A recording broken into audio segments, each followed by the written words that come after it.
Hello and welcome to a new Retro Core. In today's show we're going to do something a little bit different and take a look at only one system, and that system is the Super Famicom. So why not sit back and enjoy what's coming up. First, let's take a look at the actual boxes and the system itself. Super Famicom! Nintendo always had a fetish with cardboard boxes.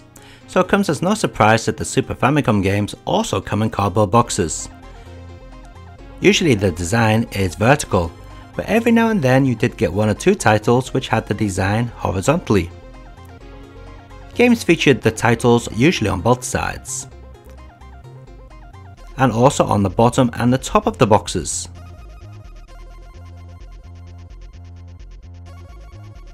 Inside the box came a nice plastic shell, complete with the instruction manual, plastic bag for the cartridge, and quite often a little note about the power. As you can see, the instruction manuals are very pretty, full colour.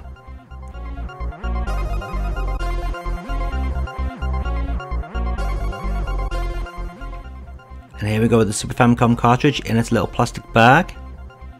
Beautiful looking design.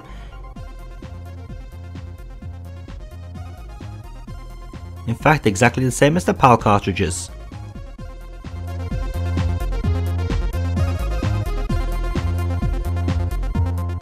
And here we go with the little bits of paperwork that they love to put in there, telling you what power you should use, and also a little survey card.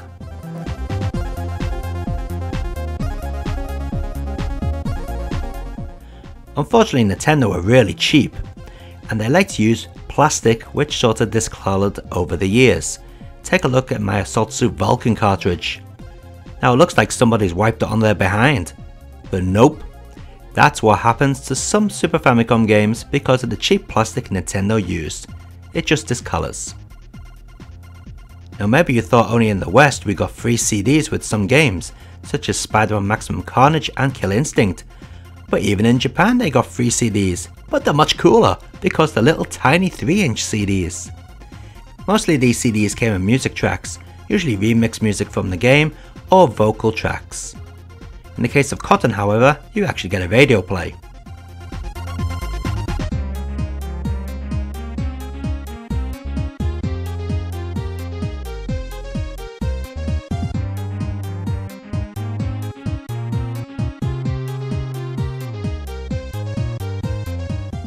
The box for the Super Famicom is quite minimal in design, but also aesthetically quite pleasing. It uses the colours from the buttons on the four sides of the box. The actual hardware itself is pretty rugged. You've got an on and off switch, an eject button and a reset switch. Oh, and a cartridge port. Chameleon. Yeah. At the front of the machine you have two control pad sockets, and around the back you got the multi-out for RGB, yes, an RF socket, a switch to change between the RF channels and the power input.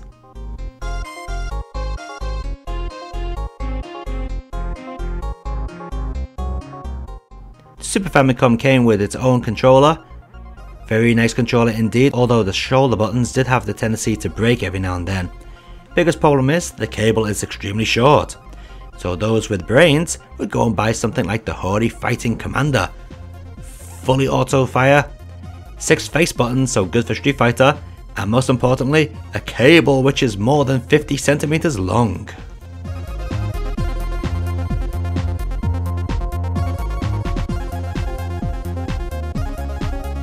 Super Famicom! So now that we've taken a look at the machine and the boxes and stuff, let's take a look at some actual games, starting off with this one, Final Fight Tough.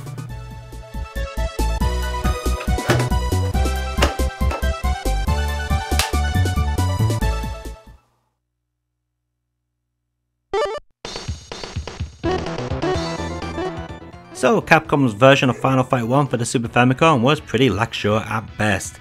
In fact, so sad they even released a special version with Guy in it. Why not just make a better version of the first game? Oh well. Then they followed that up with Final Fight 2. Yeah, it was okay. But then Final Fight Tough came out, also known as Final Fight 3 in the US. Is this game actually better than Final Fight 2? You bet your ass it is.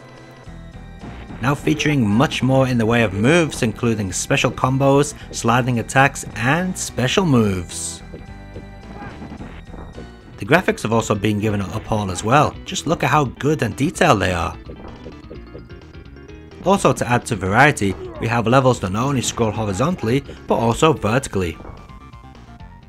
For me, one of the most satisfying things is picking up the nunchuck with Guy and whacking the enemies around the head with it. Oh yes, nothing better than that. Sound wise, it's your typical Capcom twangy rubbish. Some people like it, but personally, I'm certainly not a fan of Capcom's sound on the Super Famicom. It all sounds a bit, well, tinny to be honest. But sound issues aside, Final Fight Tough is an amazing beat 'em up and definitely one of the better scrolling beat 'em ups for the Super Famicom.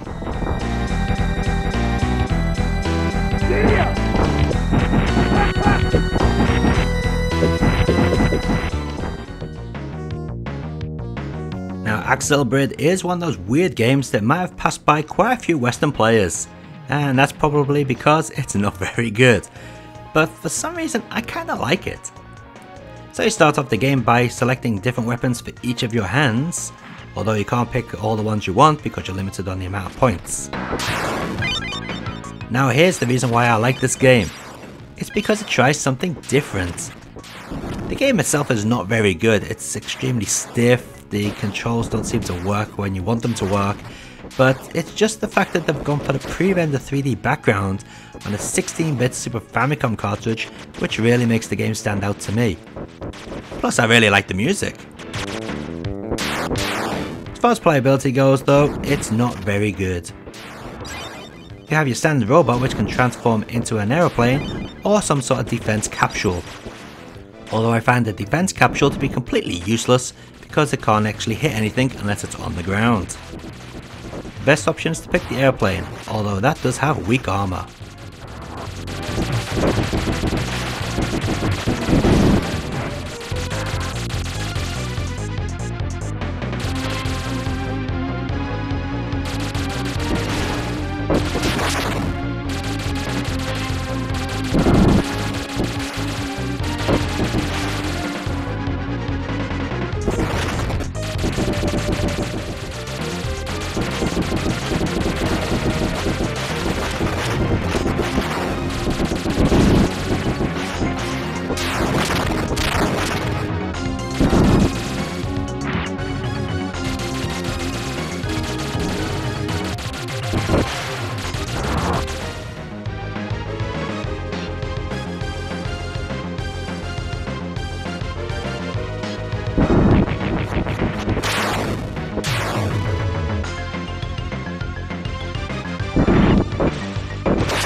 Gambara Daiku no Ken-san, or better known as Hammering Harry in the West, is one of Irem's character mascots, or was.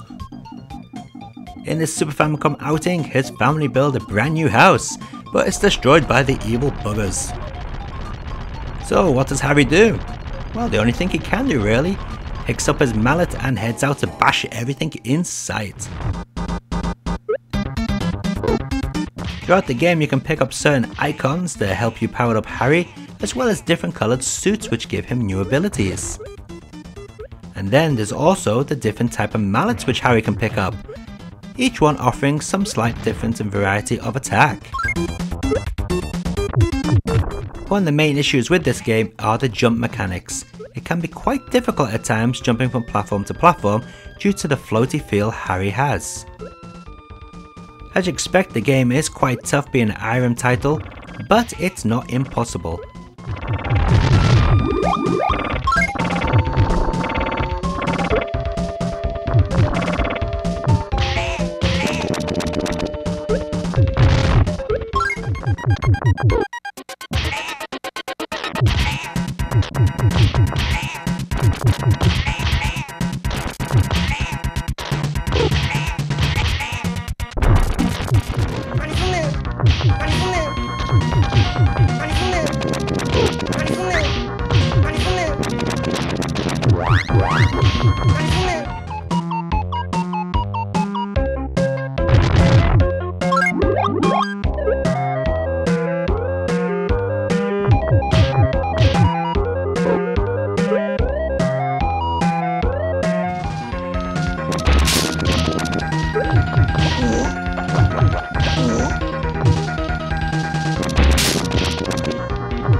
So here we go with a Gundam game that's actually very good. This is Gundam Wing Endless Duel, and it's a one-on-one beat-em-up. Now normally one-on-one beat-em-ups which are not made by Capcom or SNK tend to be pretty rubbish on 16-bit systems, but not this. This is actually very good. In fact, it's so good I was completely surprised when I first played this game. The game features many good combinations that anyone can pick up and do. And of course each character has their own set of special moves. Although I'm not a big Gundam fan, I can tell you that the robots are the ones featured on the anime series, and quite a bit of the music, especially the title theme, is by 2Mix, a Japanese J-pop group which were pretty popular for making some of the anime soundtracks at the time.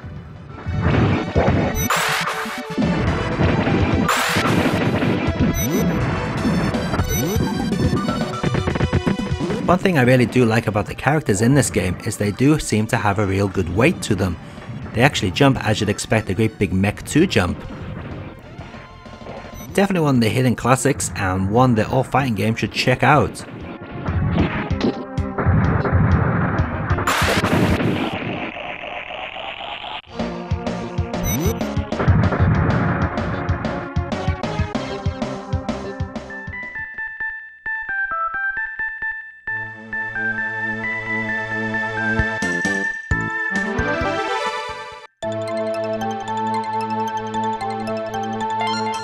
Kiki Kaika is a game which has its roots from the arcade.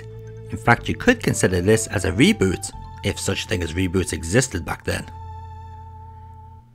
Also known as Pocky and Rocky in the West, you play as either Kyo, the girl, or Manuke, the Tanuki, the raccoon. The idea of the game is pretty simple, just go around and shoot everything in sight.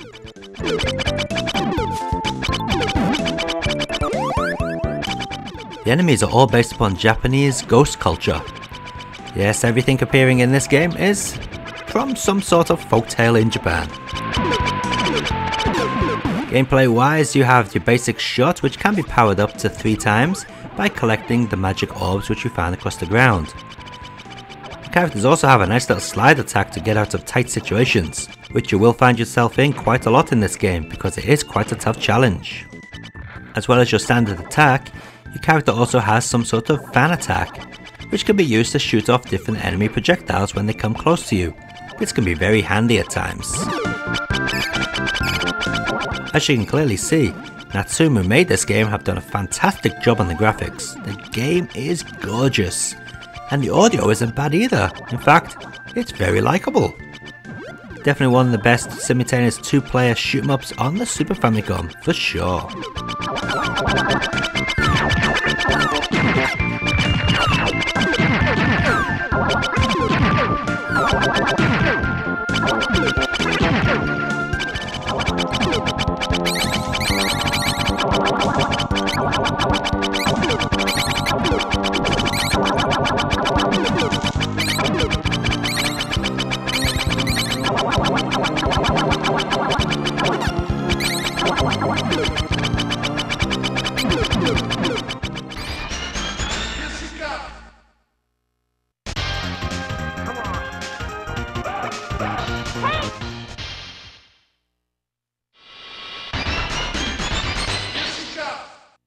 So Undercover Cops for the Super Famicom had a bit of a strange life. It was meant to be originally released by Irem, but Irem ended up going bankrupt. A while later the rights were bought by a company called Vari, who actually distributed the game for the Super Famicom in Japan. It was going to get a US release, but it never did happen. Out of the 3 characters you can control, I prefer to go with the female character, mainly because she's the fastest to move around the screen. She may not be the strongest, but she can certainly get out of the way of the bad guys faster. Now the arcade machine which this is based upon is unbelievably detailed, and the fact that they've got the Super Famicom version looking anywhere like the arcade game is quite a feat. Sure, it may not be the fastest scrolling beat 'em up out there and it does suffer from slowdown, but just check out those graphics. The amount of detail is outstanding. And of course you've definitely noticed the audio by now. Just like the arcade machine, it features tons of sampled speech. Again, something which you have to be very impressed by, especially considering it's on a cartridge.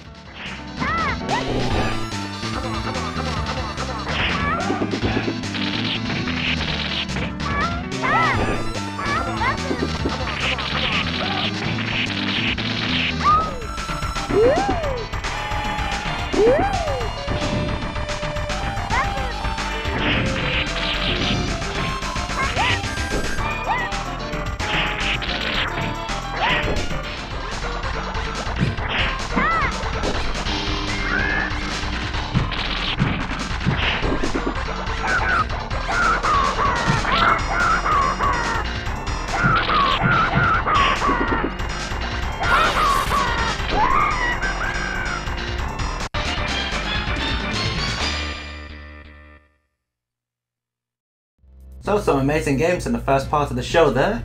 Undercover Cops with its amazing soundtrack, Kiki Kaika with its great graphics and fantastic playability, and this one which took me by surprise, Gundam Wing, or Gundam W Endless Duel, however you want to call it. Now, the reason this one surprised me the most is because it's distributed by Bandai, and to be honest, most Gundam games, especially in the time this was released, were complete and utter rubbish. But this one actually turned out to be a very good game. I am honestly speechless at how good it turned out to be. A very good and respectable one-on-one beat 'em up. Well, we've got more great games coming up in the second part of the show, so why not sit back, get yourself some snacks and relax, because here comes some more great Super Famicom games.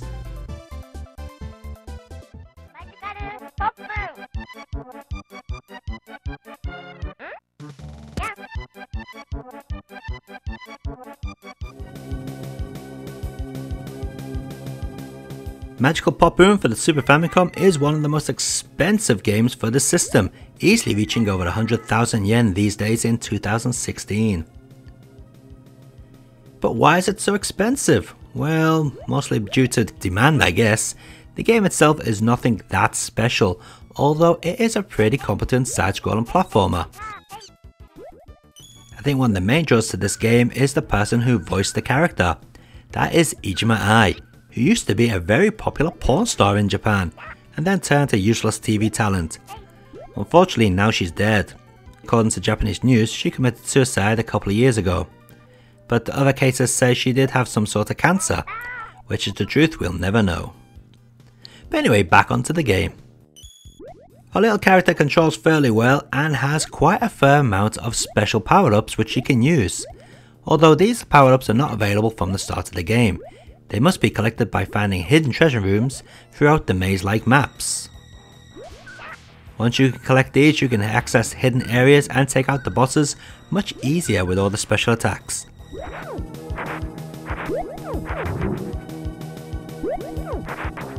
So is this game worth the mega high price it goes for? Absolutely not. But if you can find it cheap or get a repro version, then yeah, why not?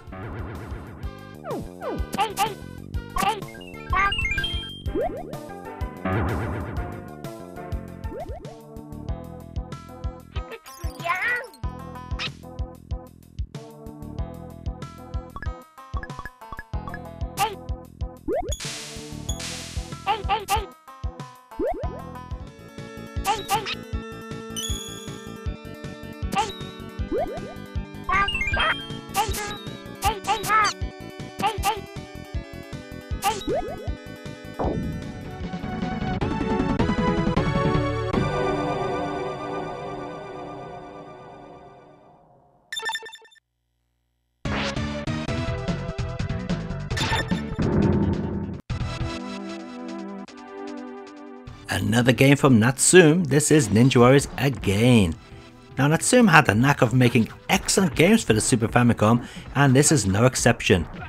And unfortunately it's also another pricey game. Ninja Warriors again is a sequel, well kind of sequel, to the arcade game made by Taito. In this game though, your cyborg has a lot more in the way of moves than they did in the original game. Now you can pick up objects and throw them at your enemies with your super cyborg powers. You can do jumps off the enemies' heads, you can grab them, slam them into the other enemies, and all manner of nasty tricks with your shuriken and katana. Yes, this game is action-packed all the way.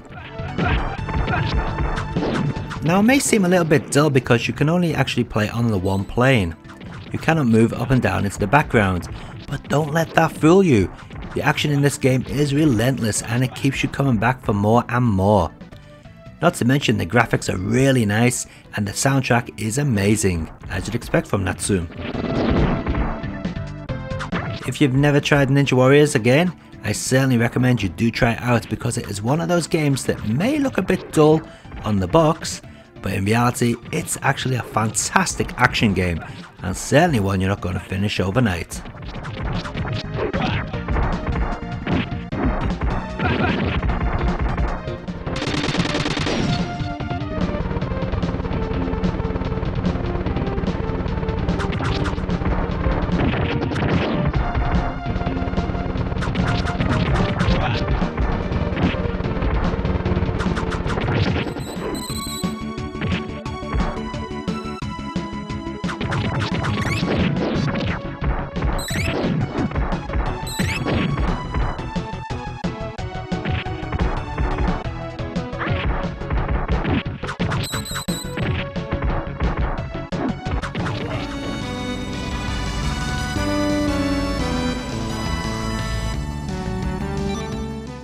So based off the anime of the same name, this is Macross Scramble Valkyrie. A game which is full of some very strange English. Check it out. We sought a new machine for the fighting. How the time to scramble Valkyrie again. Oh yes, you heard it right. So it is a horizontal shooter, and as you can clearly see, I've got a little yellow thing following me around. Well, that is actually one of the enemy ships, which you can capture and have them follow you around as a drone. The way to capture the enemy ships is quite simple. Just stop shooting and you'll see a nice gold energy barrier appear around your ship. Once that's at full power, just fly into a small enemy and they're yours to keep. Weapon wise, the game has 3 standard weapons to go with the different forms of the Macross spaceship. Is that what you call it, a spaceship? Well, that's what I'm going to call it. You have your standard blaster, some sort of half spaceship robot type weapon, and of course your mech weapon. Mech's a robot, just in case you didn't know. Each weapon can be powered up 3 times by collecting the little icons which are dropped by certain enemies.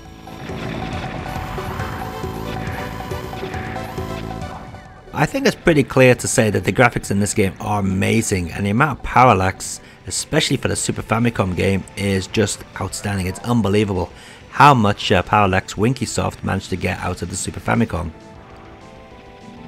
Yes, the game does slow down from time to time, but it's forgivable.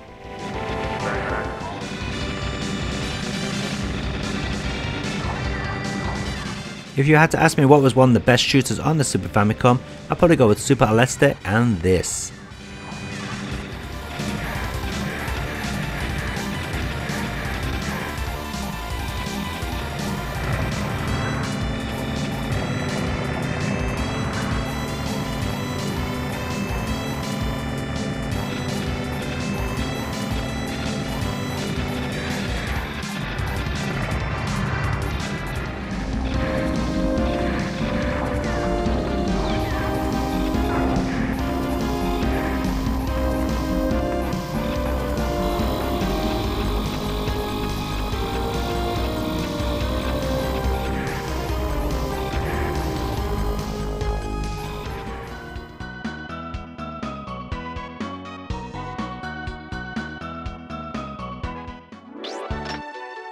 I do like me some nice platform action games.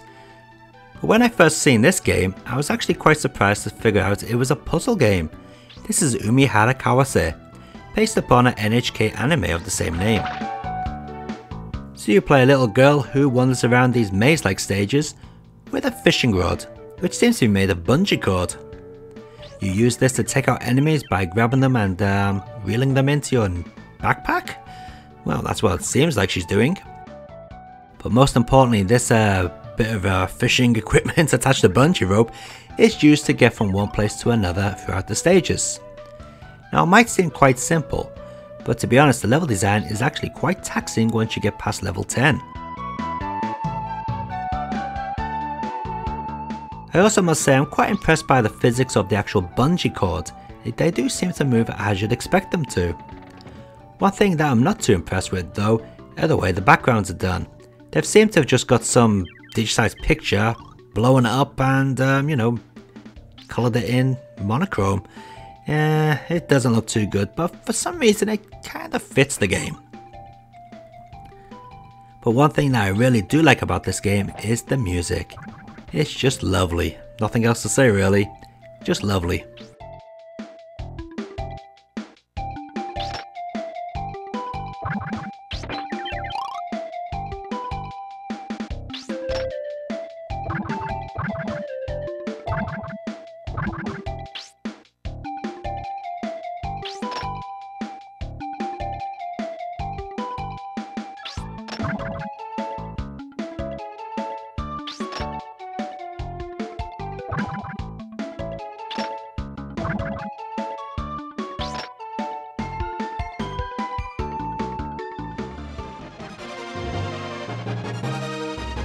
Assault Suit Vulcan, also known as Cybernated in the West, is a mech game by NCS Messiah.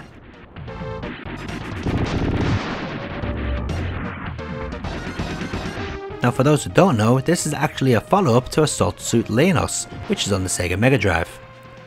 And the follow-up Assault Suit Leonos 2 was on the Sega Saturn.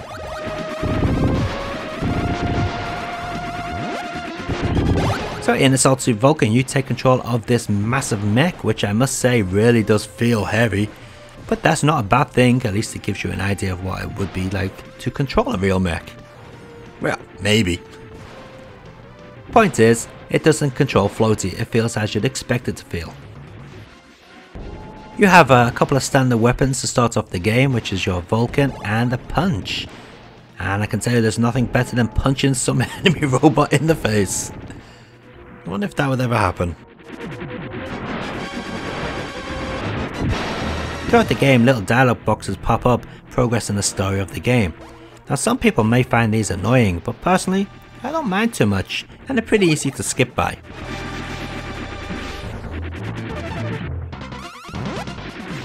Unlike minigames, you can't just rush through the areas. You have to take it slow and easy, making sure you know where the enemies are hiding. There's quite a bit of strategic elements to this game.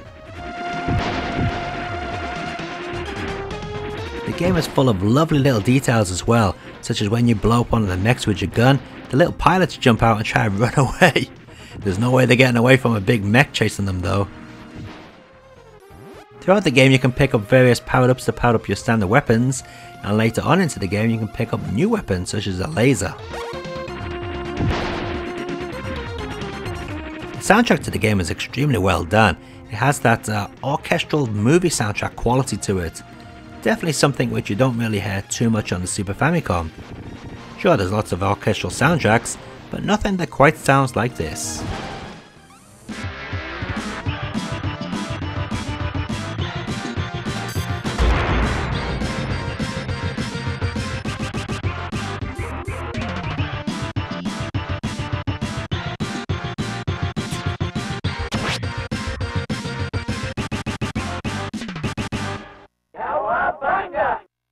Come on, you know we had to feature it. Teenage Mutant Ninja Turtles in Time is one of the best scrolling beat-em-ups for the Super Famicom. It's just pure class.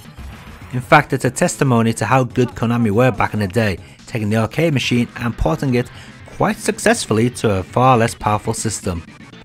Not only that, but the Super Famicom version of Turtles in Time improves upon the arcade game by having more levels. Yeah, certainly does. Of course, there's 2 player simultaneous action, and the game has more than 3 enemies on screen at once, which is quite rare for the Super Famicom game.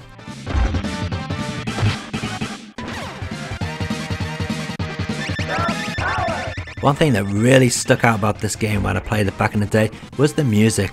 The soundtrack is fantastic. I've never heard the soundtrack on a walk along beat 'em up quite like this before. It really does get you pumped for the action.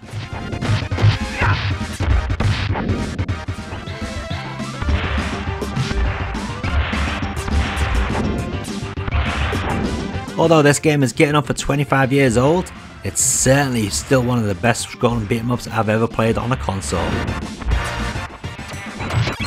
Get yourself a copy now, get a friend along, and play some Turtles action. You won't be disappointed, I promise you.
And finally we come to the end of our Retro Core special on the Super Famicom.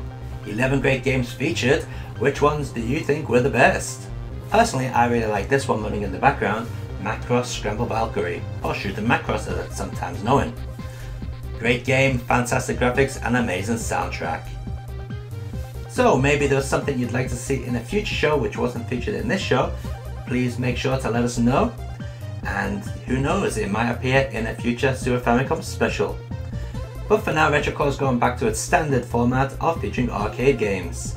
So tune in for the next show for some more great arcade action. Until then, keep on gaming and enjoy your games.